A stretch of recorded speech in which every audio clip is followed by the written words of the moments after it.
Nandito tayo ngayon sa good morning. Good morning pala sa lahat, no?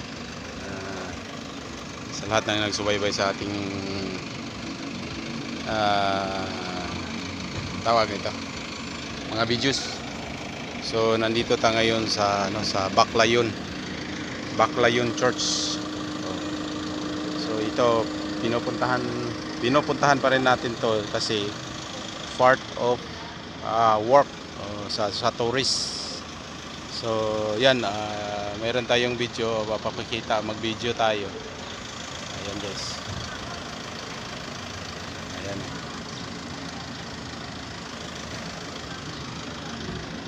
So yan, ayan. So wala tayong magawa kasi gusto sa guest natin na pumupunta dito. Pero okay lang, walang problema naman yan kasi part naman natin part sa ating trabaho pag bilang isang tourist driver, guide. So ayun, so hindi na tayo sumama doon sa taas sa sa tawag nito, sa guest natin kasi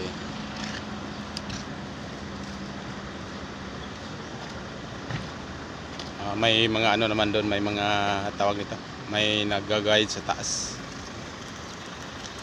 So yun, kahit sa lumalabas sa ating bunganga na tuwing nagla-live tayo, nandito pa rin tayo. Malaya tayong malaya tayo na lumalapit sa kanila na walang kaba. Kaya yun, sinusubo natin yung sarili sa kanila para mayroon din silang action. Kung gusto silang magtanong sa atin, sasagutin natin ng maayos, di ba guys? So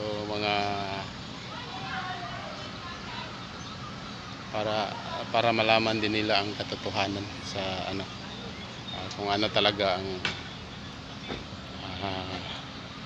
pinarating ni Narciso lalo sa mga tao galing kay Jesus Christ. So yun, yun lang muna guys, at saka ito, antay-antay tayo sa ating guest dito. Sana unawaan din sa mga tao na ayan nga, no need na sa tao itong ganitong kumbaga paniniwala. So lang, part of work or job, tatawagin. So yan, hindi tayo natatakot, hindi tayo tawag nito, sinusubo natin sa kanila yung sarili natin para malaman natin kung mayroon ba talaga silang action. So salamat sa lahat, no? At magandang umaga sa inyong lahat. Ngayon is November 6, 2023. So ayan, nakasuot pa tayo ng Narciso lalo.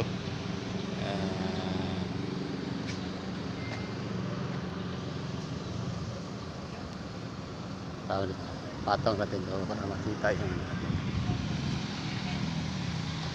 kasuot pa tayo ng uniform natin sa pagka followers natin.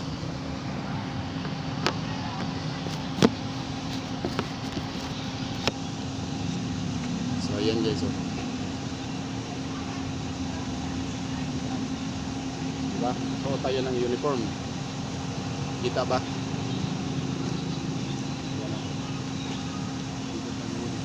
Baclayon Church. Dito tayo sa Baclayon Church. Yan. Alam nila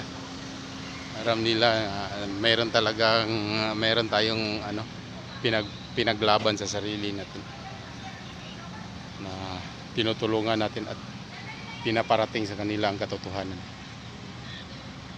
Yan, nasa kanila yan, yung mayroon silang gawin.